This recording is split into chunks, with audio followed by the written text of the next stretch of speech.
ಇದರ ನಂತರ ನಾವು ಮತ್ತೆ ಸ್ಪರ್ಶ ಮಾಡಬೇಕಾದ್ದು ಇನ್ನು ನಾಳೆ. ಇವತ್ತು ಪ್ರಾರಂಭ ಮಾಡ್ತೇನೆ ಅಂತ ಹೇಳಿದ್ದೆ, ಪ್ರಾರಂಭ ಆಗಲಿಲ್ಲ. ನಾಳೆ ಆಚಾರ್ಯರ ಆ ಪಲ್ಲವಿ ಸಮೇತವಾಗಿ ವಾಗ್ಗೇಯಕಾರರು ದಾಸ ಸಾಹಿತ್ಯಕ್ಕೆ ಸ್ಫೂರ್ತಿ ನೀಡಿದಂತಹ ಸ್ತೋತ್ರ ವಂದಿತ ಶೇಷ ವಂದ್ಯೋರು ವೃಂದಾರಕಂ ಚಂದನ ಚರ್ಚಿತೋ ದಾರಪಿ ನಾಂಸಕಂ ಇಂದಿರಾ ಚಂಚಲ ಪಾಂಗನಿ ರಾಜಿತಂ ಮಂದರೋದ್ಧಾರಿ ವೃತ್ತೋದ್ಭುಜ ಭೋಗಿನಂ ಅಂತ. ಇದು ಮತ್ತೆ ಇದು ಬಹಳ ವಿಚಿತ್ರ. ಇದು ಈಗ ನಾವು ಸೃಗ್ಧರ ವೃತ್ತದ ಒಂದು ಪದ್ಯವನ್ನು ನೋಡಿದೆವು. ಇದರ ಮುಂದಿನ ಈ ಪದ್ಯಕ್ಕೆ ಇದರ ಛಂದಸ್ಸಿನ ಹೆಸರು ಸೃಗ್ವಿಣಿ ಅಂತ. ಮಾಲೆ ಹೊತ್ತ ಛಂದಸ್ಸು ಅಂತೆ ಸೃಗ್ವಿಣಿ. ಈ ವಂದಿತ ಶೇಷ ವಂದ್ಯೋರು ವೃಂದಾರಕಂ ಈ ಛಂದಸ್ಸಿಗೆ ಹೆಸರು. ಅಂದ್ರೆ ಮೊದಲು ಗುರು ಲಘು ಗುರು, ಗುರು ಲಘು ಗುರು, ಗುರು ಲಘು ಗುರು, 4 ರಗಣಗಳಿಂದ ಕೂಡಿರತಕ್ಕಂಥದ್ದು. ಈ ಛಂದಸ್ಸಿಗೆ ಹೆಸರು ಸೃಗ್ವಿಣಿ ಅಂತ. ಮಾಲೆ ಹೊತ್ತ ಹುಡುಗಿ ಅಂತ ಸೃಗ್ವಿಣಿ ಅಂದ್ರೆ. ಆ ಮಾಲೆಯನ್ನು ಧರಿಸಿದ ಹುಡುಗಿಯಂತೆ ಸುಂದರವಾದ ನಡೆಯಲ್ಲಿ ಸಾಗುವ ಛಂದಸ್ಸು ಅದು.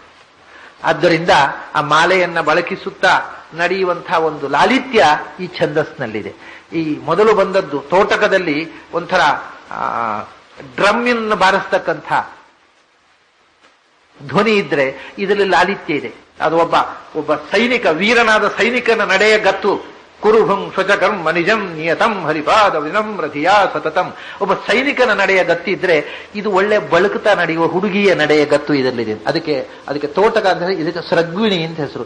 ವಂದಿತ ಶೇಷ ವಂದ್ಯೋರು ವೃಂದಾರಕಂ. ಇದನ್ನು ವಂದಿತ ಶೇಷ ವಂದ್ಯೋರು ವೃಂದಾರ ಬರುವುದಿಲ್ಲ. ಇದೆಲ್ಲ ಆ ರೀತಿ ಸೈನಿಕನ ನಡೆ ಇಲ್ಲ ಇದರಲ್ಲಿ. ಇದು ಸೃಗ್ವಿಣಿ ಅಂತ ಅಂದ್ರೆ ಮಾಲೆ ಹೊತ್ತು ನಡೆಯುವ ಹುಡುಗಿಯಂತೆ ಸಾಗುವ ಛಂದಸ್ಸು ಇದು. ಈ ಛಂದಸ್ಸಿನಲ್ಲಿ ಭಗವಂತನ ಒಂದು ಸ್ತೋತ್ರ ಮಾಡಿದ್ದಾರೆ ಆಚಾರ್ಯ 12 ಪದ್ಯಗಳಲ್ಲಿ. ಅದು ಪ್ರಾಯ ಯಾವುದೋ ಒಂದು ವಿಶಿಷ್ಟವಾದ ಕ್ಷೇತ್ರದಲ್ಲಿ, ಒಂದು ವಿಶಿಷ್ಟ ದೇವಸ್ಥಾನದಲ್ಲಿ ಭಗವಂತನ ರೂಪವನ್ನು ಕಂಡು ಈ ಸ್ತೋತ್ರ ಮಾಡಿರಬೇಕು. ಯಾವ ದೇವಸ್ಥಾನದಲ್ಲಿ ಯಾವ ಕ್ಷೇತ್ರದಲ್ಲಿ ಹೋದಾಗ ಆಚಾರ್ಯರು ಬರೆದರೋ ಅದಕ್ಕೆ ಏನೂ ದಾಖಲೆ ಇಲ್ಲ ನಮ್ಮ ಹತ್ರ. ಅದಕ್ಕೆ ಒಂದು ಕಥೆ ಕಟ್ಟುವ ಅಭ್ಯಾಸ ನನಗಿಲ್ಲ. ಇಲ್ಲದ್ರೆ ಇಂಥ ದೇವಸ್ಥಾನದಲ್ಲಿ ಹೀಗೆ ಕೂತಿದ್ದಾಗ ಹೀಗೆ ಕಂಡಿತು ಅಂತ ಕಥೆ ಹೇಳ್ಬೋದಿತ್ತು. ನನಗೆ ಆ ಅಭ್ಯಾಸ ಇಲ್ಲ. ಅಧಿಕೃತವಾಗಿ ಯಾವುದೇ ದಾಖಲೆ ಇಲ್ಲ. ಯಾವ ದೇವಸ್ಥಾನದಲ್ಲಿ ಕಾಣಲಿ ಚೆನ್ನಾಗಿದೆ, ಸುಂದರವಾಗಿದೆ. ಆ ಸ್ತೋತ್ರದ ಅನುಸಂಧಾನವನ್ನ ನಾಳೆ ಸಂಜೆ, ನಾಳೆ ಬೆಳಿಗ್ಗೆ ಉಪನಿಷತ್ತಿದೆ. ನಾಳೆ ಉಪನಿಷತ್ತು ಮಂಗಳ ಆಗಬೇಕು.